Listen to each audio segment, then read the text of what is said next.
आज बायोलॉजी के कुछ इम्पॉर्टेंट पॉइंट की चर्चा करेंगे जो आने वाले एग्ज़ाम टीजीटी, पीजीटी और जीआईसी लेक्चरर के लिए हेल्पफुल हो सकते हैं।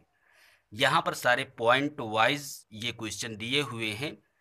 तो rennin is also called rennet. आप याद रखना, रेनिन को हम रेनेट भी कहते हैं और इसे हम काइमोसिन के नाम से भी जानते हैं। पेप्टाइडेजेस क्या होता है? पेप्टाइडेजेस जो है यह प्रोटीन को डिकम्पोज करता है, मतलब प्रोटीन को विघटित करता है। और ये पेप्टाइडेजेस दो प्रकार का होता है, एंडोपेप्टाइडेजेस और एक्सोपेप्टाइडेजेस। एंडोपेप्टाइडेजेस ये जो होगा ये पेप्सिन और ट्रिप्सिन पर कार्य करता है, लेकिन जो एक्सोपेप्टाइडेजेस होगा ये कार्बोक्सी पेप्टाइडेजेस और अमीनो पेप्टाइडेजेस, मतलब यह दो प्रकार का होगा, कार्बोक्सी पेप्टाइडेजेस और अमीनो पेप्टाइडेजेस। ठीक। नेक्स्ट है amoeba is immortal. Amoeba is immortal, amoeba नश्वर है। It can be explained by germ plasm theory. इसको जर्म प्लाज्म थ्योरी के द्वारा एक्सप्लेन किया जा सकता है। किसकी जर्म प्लाज्म थ्योरी है? तो वीजमान की जर्म प्लाज्म थ्योरी है। Amoeba shows positive response for, amoeba किसके लिए पॉजिटिव रेस्पॉन्स प्रकट करता है? तो कैथोड के लिए। Average speed of amoeba, amoeba की एवरेज स्पीड क्या होती है? तो 1 माइक्रोन प्रति सेकंड होती है। नेक्स्ट है first observation of amoeba movement, मतलब first observation of amoeboid movement. Amoeboid movement का फर्स्ट ऑब्जर्वेशन किसने किया था? तो रोजेनहॉफ ने किया था 1755 में। नेक्स्ट है when amoeba is subjected to weak and steady electric current. जब अमीबा को हम वीक इलेक्ट्रिक करंट पर रख देते हैं तो क्या होता है? तो it moves towards the cathode, यह कैथोड की ओर गति करने लगता है। When the prey is very active, जब शिकार बहुत एक्टिव होता है, अमीबा इंजेस्ट्स इट बाई, तब अमीबा इसको किस तरीके से ग्रहण करेगा? तो सरकमवैलेशन के द्वारा, सरकमवैलेशन प्रोसेस के द्वारा इसको ग्रहण करेगा। The function of contractile vacuole in amoeba, amoeba में कंट्रेक्टाइल वैक्यूल का काम क्या होता है? तो excretion and osmo regulation.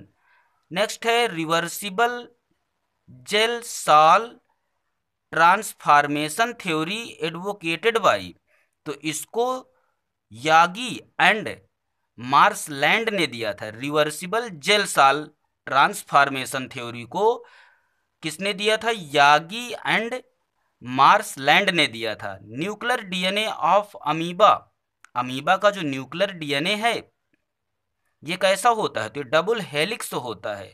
How is Proteus pronounced, कहने का मतलब है अमीबा प्रोटियस जो लिखा जाता है, तो प्रोटियस को आप प्रोनाउंस्ड कैसे करेंगे, कैसे उच्चारित करेंगे? तो अलग अलग है, प्रोटीअस। नेक्स्ट है a successful culture, a successful culture of Entamoeba histolytica was first made by, Entamoeba histolytica सबसे सक्सेसफुल कल्चर सबसे पहले किसने किया?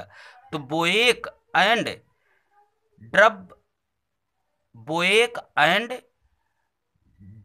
And doctor Bohlav, D R Bohlav ने। ठीक, Boeck and D R Bohlav ने इसको सबसे पहले इसका कल्चर किया था। In Entamoeba histolytica the normal trophozoites are called, Entamoeba histolytica जो नॉर्मल ट्रोफोजॉइट होता है वो मैग्ना फॉर्म कहलाया करता है। और precystic stage of Entamoeba is called, Entamoeba की जो प्रीसिस्टिक स्टेज होती है उसे क्या कहते हैं? तो उसे माइन्यूटा फॉर्म कहते हैं। नेक्स्ट है encysted stage, encysted stage is not known to occur in life of, encysted stage किसकी लाइफ में नहीं पाया जाता है? तो एंटमीबा जिंजीवैलिस की लाइफ में नहीं पाया जाता है। Monopodial locomotion does not occur in, monopodial locomotion किस में नहीं मिलता है? तो एंटमीबा जिंजीवैलिस में नहीं मिलता है। Most active form of Entamoeba histolytica तो ट्रोफोजॉइट होती है। Sexual phase in the life cycle of Plasmodium occurs in, मतलब प्लाज्मोडियम के लाइफ साइकिल में सेक्सुअल फेज कहाँ मिलती है, तो गट ऑफ मॉस्किटो में मिलती है, इंपॉर्टेंट है ये। नेक्स्ट है life history of Plasmodium in Anopheles was first described bye.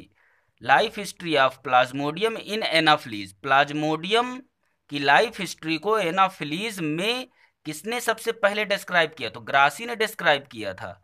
In India urban malaria is transmitted by, Bharat में जो अर्बन मलेरिया है वो किसके द्वारा ट्रांसमिटेड की जाती है, तो एनाफ्लीज स्टेफेंसी के द्वारा, ये भी इंपॉर्टेंट है। नेक्स्ट है erythrocytic cycle of plasmodium vivax completed in, तो 48 आवर्स में।